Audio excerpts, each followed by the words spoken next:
Everyone is vulnerable to being pinned when life plays hardball, whether it is a physical or mental health condition. No one can stand alone. For those who are not pinned, appreciate that it could be you or loved one someday. So when you see a chance to help someone, please do. They are not weak, they are pinned. Even a slight hand up and a listening ear can begin seriously lightening the load, change, or save a life.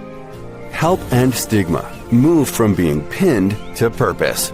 Time for a hand up. Hello, everyone. It's Jeff Moore. I'm the founder of the Pin to Purpose podcast, and I'm very pleased to welcome our guest today from Cameroon in Africa, Didier Demassosso, and he is a mental health expert, and he'll explain with GriCoDa. Before I introduce Didier further, and we will speak some French today. Je suis à Montréal, Didier est à Cameroun. I would like to just mention to people who have never seen the podcast, the reason that I launched it is to help shatter stigma, to give people a hand up on their healing journeys, and to have conversations about mental health and well-being, as regardless of culture, history, etc. Everyone in the world lives with their brain 24/7, and mental health is an essential part of being alive. So I'll just read a few things about Didier's bio, and then I'll pass it over to him for a further introduction. So Didier wears many hats. He's a board member with the International Conference on Maternal Mental Health in Africa. He's a clinical psychologist at Green Ribbon Health and Community Development Association. He is a community officer in charge of mental health at Deserve.org, and he's also a school counselor in the public and private system in Cameroon. So Didier, it's a great pleasure to welcome you. We've had a good conversation a few weeks back, and why don't I turn it over to you to introduce yourself further to our audience. Thank you so much, Goff, and thank you very much, everyone who is going to listen to me. So I like saying most of the time that I'm a mental advocate, because I believe deeply that every one of us is a human being, and every human being has a mental health. It is true that my background somehow has led me to focus more on mental health, but I really think we have to take mental health very seriously, because it really matters. That's why I most of the time prefer to present myself as a mental advocate, because that is really what I do everywhere I am. I try to encourage people to take out their mental health.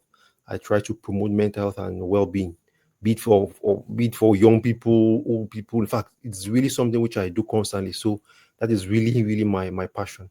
So I'm really pleased here to share what I know, my experiences with you, Groff, and everyone. Thank you. That's great. Actually, as we start off, maybe I'll ask you to explain a little bit more. I think I read a bit of your bio, but when we say mental health expert and GriCoDa, so GriCoDa, maybe just explain to the audience what GriCoDa means. Thank you so much for this question, because it's a very personal experience, the creation of GriCoDa. I've been in the mental health field for the past 10 years, and it's just recently that I decided to build an organization which is called GriCoDa, which stands for Green Ribbon Health and Community Development Association. So the idea came because I'm very sensitive about community development and community mental health initiatives, because I've been moving around Cameroon for the past years, and I've really realized the needs that communities have in terms of mental health. So I decided to therefore build an organization which is going to empower communities first and foremost, because I really feel and I've seen that when communities are really resilient, when they are strong, when they're empowered, families and individuals in the communities become more resilient and really they thrive better. So that is why GriCoDa exists. Moreover, GriCoDa is also an advocacy organization, because as I said earlier, advocacy means a lot to me.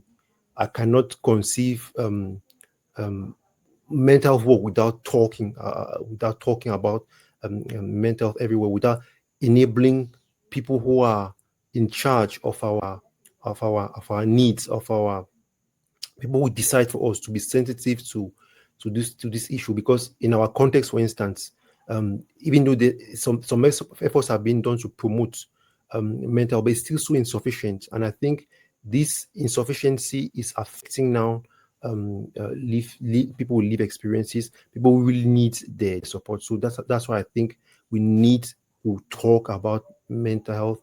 We need to enable people to take action for mental health, because it is really important. Right.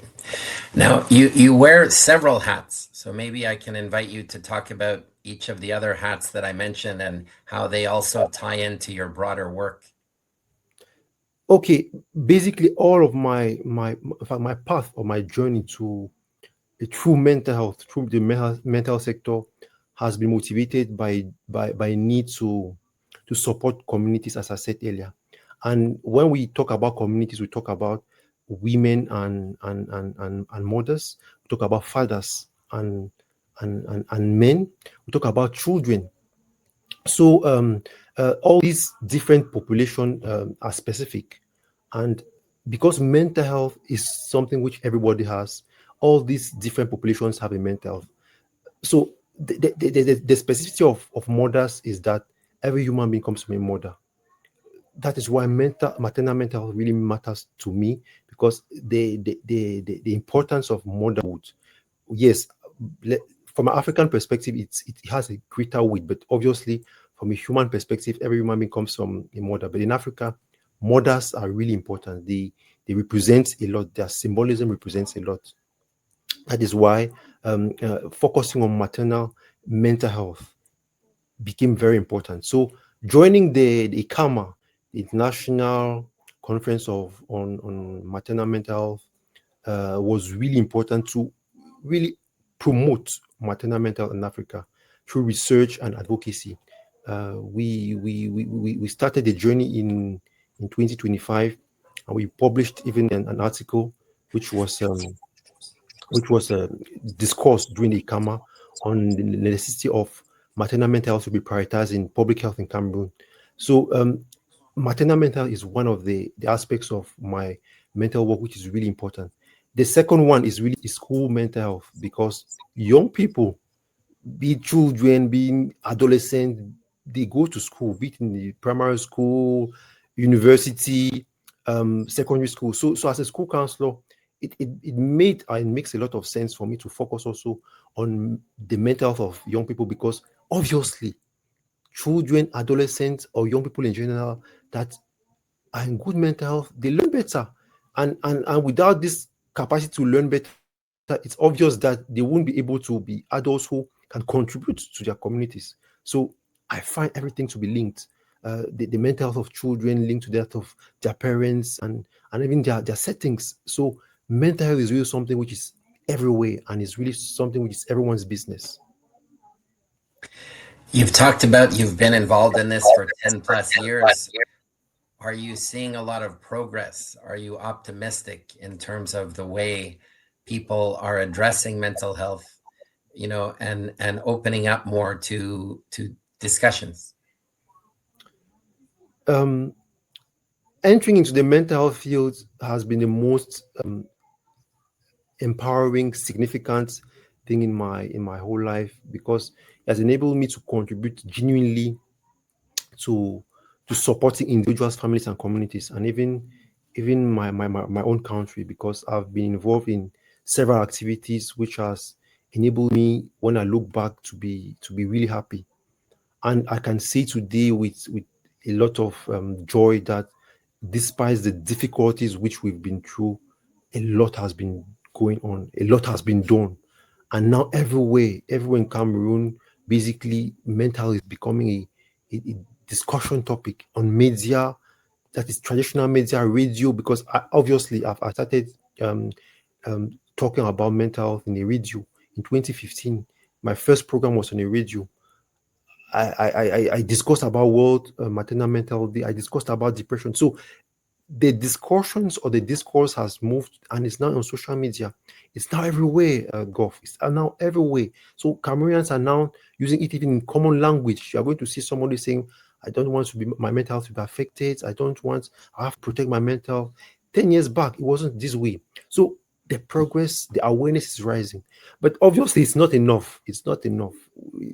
We want more because people will live the experiences. If you really know what it means for a young man who has schizophrenia, because obviously schizophrenia is it's a very serious mental issue, but the statistics are showing that schizophrenia could be one of the most pressing issues here in Cameroon because of drugs, and we know that schizophrenia affects young people. And actually, young people in Cameroon, unfortunately, are consuming a lot of drugs. So this is a huge problem. We need to focus on the action, the concrete actions that people with lived experiences should benefit from all the talking. So there is need for service delivery and service development. There's need for better infrastructures. There's need for increased and improved quality of care. So there's a lot of work to be done despite the booming and revolution that is happening. So I am really optimistic, but I think we need to work harder. We need to push harder so that at the end of the day, people will live experiences, systems, professionals like myself should feel like we are really contributing more, because actually there's a high stress and strain on the mental health system, which is even which is still a larval, because we cannot still say Cameroon has a mental health system because of the fact that it is still developing at a very slow rate. It is still grafted on the physical health system, whereas it has to be integrated into it. So there is really need for a lot of work to be done, and it should start now because of the pressing needs. So I'm really optimistic, but at the same time, I feel like there's still so much to be done. Right. Can we talk a bit about stigma? And as you know, the core goal of this podcast is to take a bit of weight off of people through shattering stigma and allow them to not feel any shame or any reluctance. They don't have to tell the world, but they put their hand up privately so that they're not alone and get on a healing journey. So, but and the analogy here is the bench press. You have to do it many times as you can, and it only counts if you do it until you can't get it off your chest. And the beauty of that is to try to open conversation, because obviously in Cameroon you have different culture and history. I'm in Canada. I'm talking to people in many countries so far, in Uganda and Kenya and Ghana, and so there's different perceptions. But at the end of the day, regardless of culture, history, etc., this shows we all can only handle so much, and many people with mental health challenges and conditions are dealing with a lot. So I want to go back to you though about stigma and how you see it, and how you see it as a roadblock, or is that opening up too now that people can realize people are not weak, but they can be in weakened states? That is a very deep question. As surprising as the awareness is increasing, there is still a lot of reluctance to talk openly about mental health issues. Yesterday, I was discussing with a mental patient, and I was telling her that we cannot keep on hiding from mental issues, because she's a mental patient. She's a person living with mental illness. Her daughter, who is 32 years old, is suffering from a mental problem. Her granddaughter, who is 7, is also suffering from a mental health problem.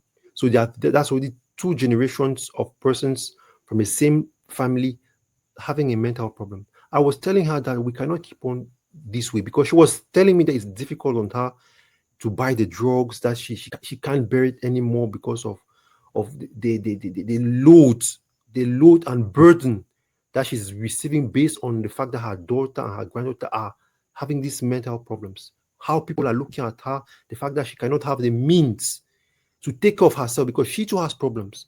Her daughter has problems, her granddaughter has problems. So it's heavy on her. Whereas she has a family. She tells me that she's even stigmatized in her own family. So you can imagine what is happening outside. So Mental health is really a huge problem in terms of the perception that people have vis-a-vis people who have a mental condition. They are still looked upon as not being human beings. They are still looked upon as people who are weak, who are unable to contribute. All sorts of negative perceptions in a nutshell are being casted upon them, which is rather unfortunate and is really affecting them. It's really because she was in Christ when we were discussing. And obviously, what I told her is that we should work out to talk about mental issues, because that is exactly one thing that also brought me to mental advocacy. I can say with conviction that the father of mental advocacy in Cameroon was a person with lived experience. His name was Blaise Tala. He's a person suffering from bipolar disorder, bipolar 2 disorder. Actually, he's about 45 years old, and he has been living with bipolar disorder for more than 25 years old. So he started talking about mental issues while he was in the hospital. While when he left the hospital after he relapsed, he kept on talking about mental issues. So we need that type of momentum in Cameroon. Unfortunately, today he's feeling very discouraged and he's no more involved in as much as he used to, because I met him when I was still a student, and obviously he really empowered me. And I said, okay, I'm going to also take this initiative to be advocating for mental health. Today he's really feeling weakened. Let me use a term which I'm learning. Today he's feeling weakened because the system is not supportive. Despite his talk and awareness raising, people still look on him as if he's nothing. He has a family too to take care of, but people don't understand that he has to be supported, because people who have severe mental illness, they need support, because without the support they cannot cope. But unfortunately, the society, because they don't understand what it means to have a severe mental illness, they don't provide the support, not just emotional support, but practical support. So the stigma is still high, and this is affecting seriously even progress for mental health to become a priority in our context. Because those who are supposed to be mental advocates, that is persons with lived experiences, because of the context, they are afraid, they're shy to talk about their problems, and that is really bad. So with the lady which I had a discussion yesterday, we are trying to see how we can restart, we can revamp the need for persons with lived experiences to talk, because that is exactly one of the initiatives of GriCoDa. At GriCoDa, we want to support as much as we can persons with lived experiences to talk, because we understand the challenges surrounding their empowerment. We understand the challenges that they face in our context. That's why we are sensitive. We go towards them, we empower them, we show them the resources available in our own context, so that they should seize it to talk, because we really believe that the more we talk about mental issues, the better for everyone. Well said, and thank you for doing that. And it's such a critical issue. Like I said, the core of this podcast and the types of guests we have on is to have these conversations, to tell stories, to talk from lived experience. And as you know, I think I'm an ambassador with the Real Mental Health Foundation, and we're now in 50 countries. There's about 1,000 men and women who are ambassadors, and Wow. many of them, I don't know the numbers, but I mean, I've spoken to several of them who, at different points in their life, unfortunately, did try to commit suicide but survived, both men and women. And so they have lived experience. They talk about it. Different people who have been hospitalized. I was somebody who was hospitalized for 5 weeks, and it took me 9 months to kind of get back up. And, when you look at it in terms of, even anybody who's skeptical, who thinks it's weakness, they can try this exercise and they will be stuck, because it just shows we all have a breaking point. But we're all mortal, so we will all get pinned eventually. And we need to celebrate our lives, but respect the dignity of others who were dealt different types of hands. So I applaud you for the work you're doing. And I think that it's critical to have people continuing to speak like that about these lived experiences. I'd like to ask you, because I think we spoke a bit about this. There was a big global conference in the Philippines recently. I know that you didn't attend, but you have friends who did. And I believe a lot of the focus was on lived experience. So I wondered if you could share some thoughts about things you heard from some of your friends and colleagues. Yes, so I was unable to attend to join my fellow colleagues for the Global Mental Advocacy Forum in Philippines because of other commitments here in Cameroon. Nonetheless, I was with them through social media, and the feedback has been really, really positive because my fellow colleagues and friends who were there and who gave me the feedback really felt empowered by the new dynamics which is building or has been built for the past years that the forum has been operating. And essentially, focusing on lived experiences makes a lot of sense in a context where, especially in an African context, where people who are concerned by the problem are not given the opportunity to do anything about their problems. So the discussions about mental health basically is done by people who are not necessarily experts by lived experience, because there are several forms of expertise, and lived expertise should be one of the ways which mental health can effectively evolve in Africa. Unfortunately, this is a huge problem, and I was pleased. I was pleased that one of a young colleague with whom we worked on a project in Buea, who is she's a person with lived experience. She was there, and I was really happy to get feedback from her, as well as another colleague and friend from Cote d'Ivoire, who this time around is advocating for more French-speaking mental advocates, because obviously there is necessity of representativeness, and there are a lot more, obviously, people who are mental advocates from English-speaking Africa than French-speaking Africa. So my friends and colleagues have really done a great job representing Africa there. So I'm really feeling, even though I was not there, very motivated to keep up advocating in Cameroon and in Africa.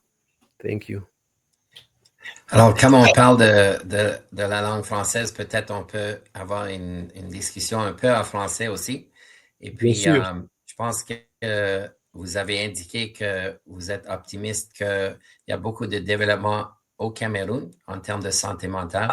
Et comme vous venez de dire aussi, dans les pays francophones en Afrique. Alors, si vous pouvez parler un peu plus, élargir un peu plus sur vos pensées sur cette révolution ou les développements qui se passent. Oui, merci beaucoup encore pour cette opportunité. En effet, il y a véritablement une révolution en ce qui concerne la santé mentale au Cameroun. Et elle a été systématique parce qu'elle a commencé pratiquement en 2015 avec la première journée camerounaise de la santé mentale. Et elle a pris de l'envol. Donc aujourd'hui, véritablement, on parle partout de santé mentale au Cameroun. C'est vraiment devenu quelque chose, un phénomène social. Mais néanmoins, les personnes vraiment qui sont concernées, c'est-à-dire les personnes avec les expériences vécues de la santé mentale ou bien de la maladie mentale, ne sont pas forcément toujours mis en avant. Je le dis avec beaucoup d'expérience parce que quand on parle des politiques de la santé mentale, en principe, le Cameroun, par exemple, va avoir sa politique révolue en 2026. Ça a été validé en 2016 et cette année-ci, ça devrait en principe être réévalué. Et il faut véritablement que les personnes qui ont des problèmes de santé mentale ou bien des maladies mentales puissent être partie prenante de la nouvelle version des politiques, parce que c'est fondamental. Donc, si on veut maintenant se situer dans la perspective africaine, la révolution en santé mentale concernant les pays francophones en Afrique est très lente. C'est vraiment lent. C'est vraiment lent et ça affecte véritablement la progression en ce qui concerne l'adoption des nouvelles directives, des nouvelles politiques en ce qui concerne la santé mentale. Donc, il y a vraiment besoin d'un changement d'attitude de la région francophone se fasse, parce que l'adoption des nouvelles attitudes concernant la santé mentale est vraiment lente. C'est paradoxal, parce que j'ai changé par exemple avec mon ami et collègue de la Côte d'Ivoire. Elle me dit c'est la même chose. En Côte d'Ivoire, c'est la même chose. Les mentalités sont lentes. Partout où on part en Afrique francophone, c'est toujours lent. Donc, il y a véritablement aussi un besoin de redynamiser l'Afrique francophone en ce qui concerne la santé mentale, parce que c'est nécessaire. L'Afrique francophone a beaucoup d'atouts, beaucoup d'acquis sur lesquels elle peut se baser pour pouvoir permettre à ce que ces populations soient en bonne santé. Mais il faut effectivement que ça se fasse. Surtout que même au plan culturel, cette culture affecte la conceptualisation, la perception de la santé mentale et de la maladie mentale. Donc, on ne peut pas forcément penser santé mentale en Afrique si on ne s'intéresse pas aux différentes cultures, que ce soit dans la zone francophone que la zone anglophone. Donc, du coup, c'est important de s'intéresser à ces variances culturelles. Well, it's great to hear about these developments. It's and unfortunately, it is slow, but it is moving. I wanted to go back to, you said at the beginning, I think, for the youth in Cameroon, which applies to youth around the world, to have, to help them with their brain, health, with their mental health, etc. It helps them obviously in school to study, to focus on, their positive futures, etc. And there is this concept now of the brain economy, which is there's a lot of work being done around the world about brain capital, and then focusing on the well-being of everyone, which is also very good for economic development. So for Cameroon, for every country, really, So I was just wondering if you have any thoughts on that, because we're talking about the mental health of everyone, and obviously, they say maybe 1 billion plus people have mental health conditions, and then people deal with different degrees of difficult challenges at different times. Absolutely. I think it's a fantastic moment we are living since 2025, because everything having to do with brain economy, brain capital, and brain health somehow started in Cameroon, because Cameroon is and was the first African country to launch a brain summit, and with the fantastic work of Professor Alfred Jamshi, the Africa and Cameroon became the moment where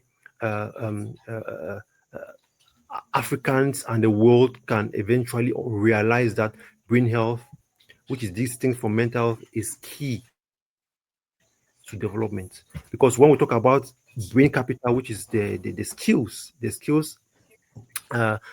the skills plus the health of our brain, we realize that we cannot effectively contribute to our communities if our brains are not healthy.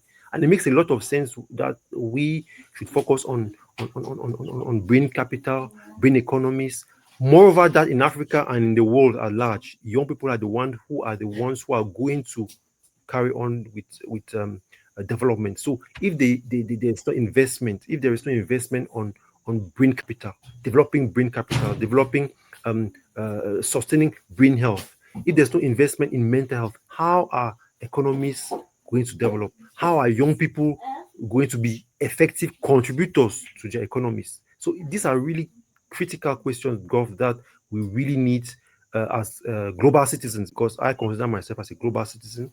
Even though I'm Cameroonian and I'm in Cameroon, I'm very interested and affected and involved in things that concern the world at large, in terms of development, in terms of global mental health. So questions of brain economy, brain capital, and brain health are really, really important questions. And I think we should really take it seriously, especially that young people are the ones who are going to lead the economies of the future. I always like to learn and ask new questions as well. I'm not familiar with, in Cameroon, Alzheimer's, dementia, Parkinson's. How much is that affecting older Cameroonians or Cameroonians, sometimes not as old? That's a very great question. Well, for the meantime, because Cameroon is about 60% young people, we are not yet at the level where we are afraid of um, uh, issues of dementia and other forms of dementias. Nonetheless, it's important to realize that because of drug abuse, because the research is really clear, there are certain things that affect brain health. And amongst these, we have consumption of drugs. But because of the consumption of drugs, which is really high by young people in Cameroon, obviously, faster than it should happen, young people are going to be involved, or we are going to have a population which is going to be affected by dementias, including Alzheimer's disease. So even if statistically, demographically, there isn't in the population is not old, therefore we are not likely to expect people having dementia. But because of the lifestyles of young people, in years to come, it's going to be a concern. So obviously, we should be concerned about everything that is dementia, because the young people are going to be affected in some years to come. So personally, and I think it's really important to discuss these things in communities. And GriCoDa has also been engaged in raising awareness about this issue, that we should not focus only on old people having dementia. We also target young people, because even the research says that the science shows that symptoms of dementia start 10 to 20 years before the illness really manifests. It implies that young people have to be effectively supported to have a good mental health and a good brain health. If not, we are going to have an aging population faster than we should expect. Yes. So, Didier, I just wanted to ask you about purpose. You know, the name of the podcast is Pin to Purpose. I believe that purpose can have a key role in and a focal point for people on their healing journeys, especially when they're invited to community to work on a project with others where they're given, you know, a real role, and because everybody can contribute. And I know that, you know, in my own healing journey over 9 months, sometimes you have a lot of free time. You're not working at that time, and so purpose, I believe, is a key element. But I want to ask you for your views. That's a very deep philosophical question, Gov, because purpose is really something very intimate and personal. However, Yes. I really think that it makes a lot of sense, taking into account my personal experience with my journey into the mental health sector. I've always been motivated to enable individuals, families, and communities to feel good, to feel better. Has been my purpose, that has been driving me despite the difficulties. And I believe if everyone has really a purpose in life, basically, despite the ups and downs inherent to being a human, they are always going to find a way to keep moving. I think purpose should mean the sort of force that keeps you moving, no matter how Yeah. difficult things are. And that's why I really got excited with when we first discussed about pins uh, uh, and to purpose. I really got excited by all of the philosophical meaning that the concept is bringing forward, because that is exactly what we have to understand. Being human is not easy, but it's not because it is difficult based on the different experiences that we have, that we cannot enjoy life. And it's really empowering to understand that we are not really weak. We're not people that are void of potential or capacity to thrive. Just that situations really can make us to become weakened, and really it Yes. makes a lot of sense when we think deeply about these things, and that is where the meaning of purpose can even emerge better, because if we really understand that we are just weakened, it means that our direction will not obviously be affected to a certain level. Our destination rather is going to be attained in all cases, even though it's going to be delayed. So I really I'm appreciative of you sharing with me this very powerful idea, and I really hope and I really want to start using it deeply in my conversations even my practice, because I really enjoy the metaphor. The metaphor is really empowering, and it can really support young people who are the strength, the backbone of communities, and even other person. They really need support. I'm a young person myself, so I can relate with what other young persons are feeling. So they need purpose. They need things that make them move forward. They need this hope. Is really important. So that's what I can say. That's great. And I think just to say, some people say, oh, I don't have a North Star. I don't have a purpose. It doesn't have to be one purpose, obviously, and it can be many, and it can be change over time. It's just, you should always have at least one and be reminded by others when you're really struggling. It's harder to get out there. I've been in that situation myself in the hospital, but eventually you get the hand up. I'll say one or two more things, and then I'll pass it to you for any final remarks that you have. But the interesting thing about the weight analogy is, you could have the strongest man in Cameroon, the strongest woman in Cameroon, but at that point they could have their 10-year-old daughter or son help them lift it, because they are stuck, but it's only 45 pounds. It'll seem like 400, but even a little kid, their kid, somebody else's kid, could make the difference. And so we all need a hand up sometimes. We can all be in a weakened state sometimes.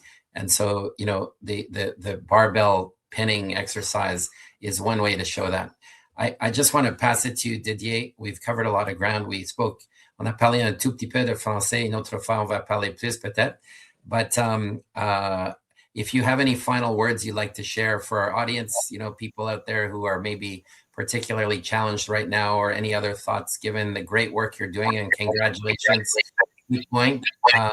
Any final words, go for it. Human experiences are really at times really painful, and they affect us to levels that at times we cannot even comprehend or even bear. But nonetheless, despite all the difficulties being a human can entail, I've grown, and I've lived to realize that we can effectively move forward. We can effectively thrive despite difficult situations. And that is why having a purpose, having a force so that motivates you to keep moving is essential.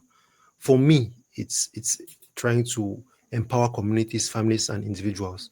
You who is listening to me, you can try to think about something that really keeps making you to move forward, making you to move on despite the difficulties. So I really think we can really do great things even if things are difficult. And I want to share. I was happy to share what I know about mental health. I was happy to listen to Goff explain a lot of things concerning the fantastic idea which he brought forward. And I hope that you who is listening to me now will find something that is going to empower you to move forward. And I believe together, because obviously we are all human beings. We might seem different, but we are really, really connected and similar in a variety of ways. So I believe that with this push, with this moving forward, we're really going to achieve a lot of things. Thank you. Fantastic. Thanks so much, Didier. Take care, and look forward to keeping in touch. Keep up your great work. Merci beaucoup. Merci beaucoup.